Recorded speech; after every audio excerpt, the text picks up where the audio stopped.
3, 1 వెళ్ళండి. హలో, నా పేరు గ్రేమ్ హాంకే. నేను ఆస్ట్రేలియాలోని వెస్ట్రన్ ఆస్ట్రేలియా విశ్వవిద్యాలయంలో న్యూరాలజీ ప్రొఫెసర్ మరియు ఆస్ట్రేలియాలోని పర్త్లో సర్ చార్లెస్ గైర్డ్నర్ హాస్పిటల్లో న్యూరాలజిస్ట్. స్ట్రోక్ అనే పదానికి అనేక అర్థాలు ఉండవచ్చు. ఇది క్రీడా స్ట్రోక్, లేదా స్పర్శాత్మక స్ట్రోక్, లేదా అదృష్టం యొక్క స్ట్రోక్ను వర్ణించడానికి ఉపయోగించవచ్చు. కానీ ఈరోజు మనం నిజంగా అలాంటి విషయాల గురించి మాట్లాడబోము. మనం స్ట్రోక్ గురించి మాట్లాడబోతున్నాము. ఇది శరీరంలోని ఒక ప్రత్యేక భాగం యొక్క ఆకస్మికంగా పనిచేయకపోవడం వల్ల కలిగే సంఘటన. ఇది ఆ శరీర ఫంక్షన్కు సేవలందించే మెదడులోని ఒక ప్రత్యేక భాగం యొక్క ఆకస్మికంగా పనిచేయకపోవడం వల్ల కలుగుతుంది. మరియు ఇది సాధారణంగా ఆ మెదడు భాగానికి రక్త సరఫరా లేకపోవడం వల్ల మరియు తక్కువగా ఆ మెదడు భాగంలో రక్తస్రావం వల్ల కలుగుతుంది. ట్రాన్సియెంట్ ఇస్కెమిక్ అటాక్, లేదా టియా, అనేది ఒక చిన్న స్ట్రోక్. ఇందులో మెదడులోని ఒక ప్రత్యేక భాగం యొక్క పనితీరు కోల్పోవడం యొక్క లక్షణాలు తాత్కాలికంగా లేదా తాత్కాలికంగా ఉంటాయి మరియు కొన్ని నిమిషాలు లేదా గంటల్లో పరిష్కరించబడతాయి మరియు సాధారణంగా, దాదాపు ఎల్లప్పుడూ, 24 గంటల కంటే తక్కువ మరియు ఇందులో మెదడు నష్టం లేదా వాస్క్యులర్ గాయం ఏదీ ఉండదు. మెదడు స్కాన్. ఇప్పుడు, స్ట్రోక్ 3 ప్రధాన కారణాల కోసం ముఖ్యమైనది. మొదట, ఇది చాలా సాధారణం. ప్రతి సంవత్సరం ప్రతి 1000 మందిలో సుమారు 2కి స్ట్రోక్ ప్రభావితం చేస్తుంది మరియు ట్రాన్సియెంట్ ఇస్కెమిక్ దాడులు, లేదా త్యలు, ప్రతి సంవత్సరం ప్రతి 1000 మందిలో 1కి ప్రభావితం చేస్తాయి. దీని ఫలితంగా, మనలో 1-6 చివరికి మన జీవితంలో ఏదో ఒక సమయంలో స్ట్రోక్ పొందుతారు. రెండవది, స్ట్రోక్ ముఖ్యమైనది ఎందుకంటే ఇది సుమారు 5వ వంతు నుండి 4వ వంతు వరకు ప్రాణాంతకమైనది మరియు సగం బతికిన వారిలో, ఇది వికలాంగత. మూడవది, స్ట్రోక్ ముఖ్యమైనది ఎందుకంటే ఇది దాదాపు 80 నుండి 90% అన్ని కేసుల్లో నివారించదగినది. మనం స్ట్రోక్ యొక్క మౌలిక కారణం లేదా పరిస్థితులు లేదా ప్రమాద కారకాలను గుర్తించి మార్చగలిగితే. స్ట్రోక్ యొక్క 2 ప్రధాన రకాలు ఉన్నాయి. సుమారు 5వ వంతు మందిలో తక్కువగా ఉండేది మెదడులో రక్తనాళం చిట్లడం వల్ల మెదడులో రక్తస్రావం. మరియు ఇది సాధారణంగా మన జీవితంలో అధిక రక్తపోటుకు దీర్ఘకాలికంగా గురవడం వల్ల, ఎందుకంటే అధిక రక్తపోటు మెదడులోని చిన్న రక్త నాళాలను దెబ్బతీసి వాటిని బలహీనంగా చేసి చిట్లడానికి గురిచేస్తుంది. మన సమాజంలో మెదడులో రక్తస్రావానికి మరొక పెరుగుతున్న సాధారణ కారణం మద్యం మరియు అంఫెటమిన్లు వంటి ఇతర మాదక ద్రవ్యాలకు గురవడం మరియు రక్తపోటును పెంచగలిగే దగ్గు మరియు చల్లని మందుల్లోని కొన్ని సమ్మేళనాలు కూడా ఉన్నాయి. కానీ స్ట్రోక్ యొక్క ప్రధాన కారణం మెదడుకు రక్తనాళం బ్లాక్ అవ్వడం, రక్త సరఫరా లేకపోవడం వల్ల ఇస్కెమిక్ స్ట్రోక్ అని పిలుస్తారు. ఇస్కెమిక్ స్ట్రోక్ యొక్క సాధారణ కారణాలు ఎంబోలిజం లేదా రక్తం గడ్డ కట్టడం, గుండె నుండి విడిపోవడం. ఇది అట్రియల్ ఫైబ్రిలేషన్ అని పిలువబడే అసాధారణ గుండె చప్పుడుతో లేదా గత గుండెపోటుతో వ్యాధిగ్రస్తమవుతుంది. మెదడులో రక్త సరఫరా లేకపోవడం వల్ల ఇస్కెమిక్ స్ట్రోక్ యొక్క మరొక సాధారణ కారణం ఛాతీ, మెడ మరియు మెదడులోని ధమనుల్లో ఏర్పడే గడ్డల ఎంబోలిజం. ఇవి మెదడుకు సరఫరా చేస్తాయి. మరియు అత్యంత సాధారణ రక్త నాళాల వ్యాధి ధమనాల గట్టిపడటం, లేదా అథెరోస్క్లెరోసిస్, లేదా వేరుగా అథెరోమా అని పిలుస్తారు. మరి మనం మన స్ట్రోక్ ప్రమాదాన్ని ఎలా తగ్గించగలము? మొదటి విషయానికి దానిని అంచనా వేయగలగడం మరియు మనకు స్ట్రోక్ ప్రమాద కారకాలు ఉన్నాయా అని తెలుసుకోవాలి. స్ట్రోక్కు అత్యంత సాధారణ ప్రమాద కారకం అధిక రక్తపోటు. ఇది సుమారు 3 స్ట్రోక్లలో 1 కారణం. మనందరికీ రక్తపోటు ఉంటుంది మరియు సగటు రక్తపోటు సుమారు 120 మిల్లీమీటర్లు పాదరసం సిస్టోలిక్ మరియు 80 మిల్లీమీటర్లు పాదరసం డయాస్టోలిక్. సిస్టోలిక్ రక్తపోటులో ప్రతి 10 మిల్లీమీటర్ల పెరుగుదల మరియు డయాస్టోలిక్ రక్తపోటులో 5 మిల్లీమీటర్ల పెరుగుదల కోసం, స్ట్రోక్ ప్రమాదం సుమారు 20 నుండి 30% పెరుగుతుంది. కాబట్టి మనం మన రక్తపోటును కేవలం 10 సిస్టోలిక్ మరియు 5 డయాస్టోలిక్ తగ్గించగలిగితే, మనం మన స్ట్రోక్ ప్రమాదాన్ని సుమారు 30% తగ్గించగలము.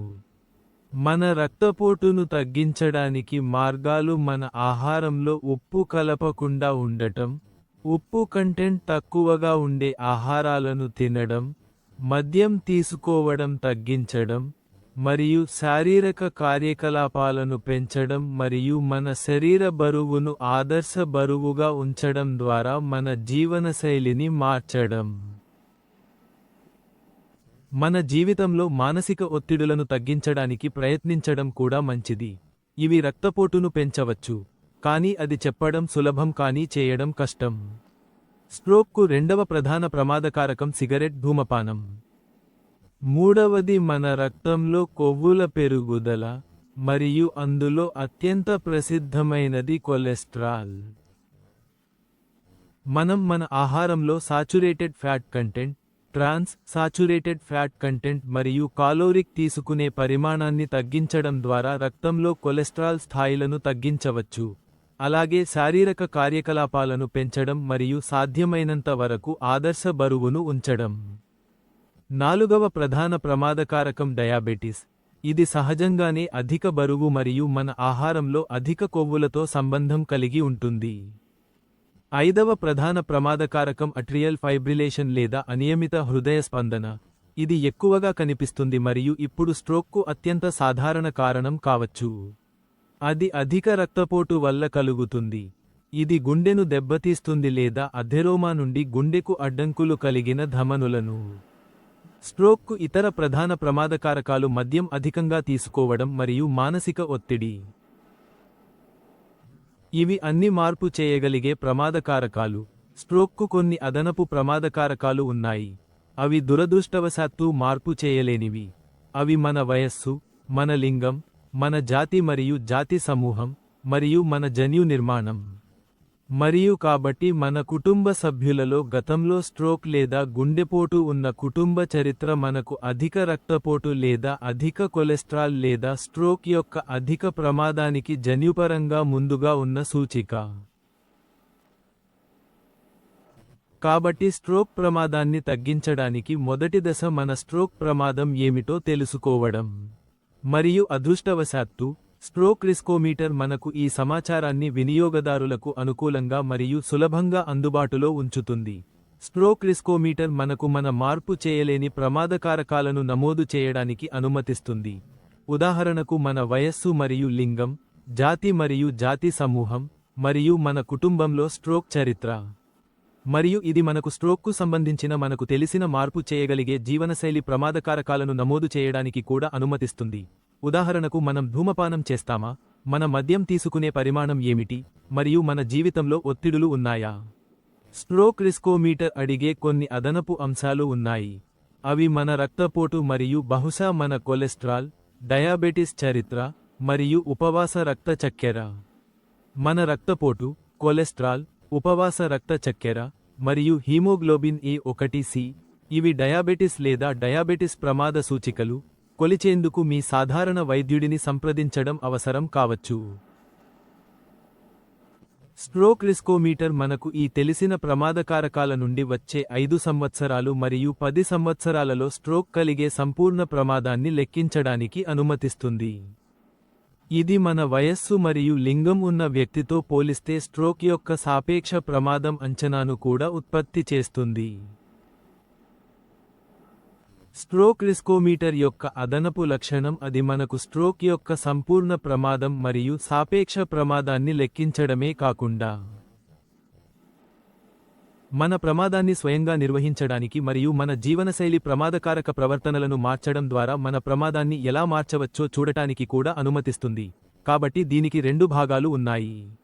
మన ప్రమాదాన్ని అంచనా వేసిన తర్వాత, మన జీవనశైలిలో మార్పులు చేయడం మరియు మన ఆహారంలో ఉప్పు తగ్గించడం, మద్యం తీసుకోవడం తగ్గించడం, క్రమమైన వ్యాయామ కార్యక్రమాన్ని పొందడం, ఆదర్శ బరువును పొందడం, మరియు అంఫెటమిన్లు మరియు దగ్గు, చల్లటి మందులు వంటి ఇతర మందుల పట్ల కనీసం ఉండటం మనపై ఆధారపడి ఉంటుంది.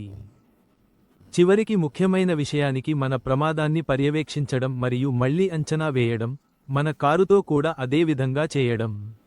మన కారుకు దీర్ఘాయువు కావాలంటే మనం ప్రతి 6 లేదా 12 నెలలకు ఒకసారి మన కారును మెకానిక్కు తీసుకెళ్లి దానిని అంచనా వేయించి సేవ చేయించుకుంటాము. మన శరీరాలకు కూడా అదే చేయాలి మరియు ప్రతి 6 లేదా 12 నెలలకు ఒకసారి అవసరమైనప్పుడు మన సాధారణ వైద్యుడిని కలవాలి మరియు మన ప్రమాద కారకాలను అంచనా వేయించాలి. మన రక్తపోటు, కొలెస్ట్రాల్, రక్తంలో చక్కెర మరియు హీమోగ్లోబిన్ A1Cని తనిఖీ చేయించాలి మరియు అట్రియల్ ఫైబ్రిలేషన్ కోసం ECG కూడా చేయించాలి. తర్వాత మనం ఈ వేరియబుల్స్ను రిస్కోమీటర్లో తిరిగి నమోదు చేసి మన ప్రవర్తనలో మార్పులతో ప్రమాదం తగ్గిందా అని చూడవచ్చు. ధన్యవాదాలు.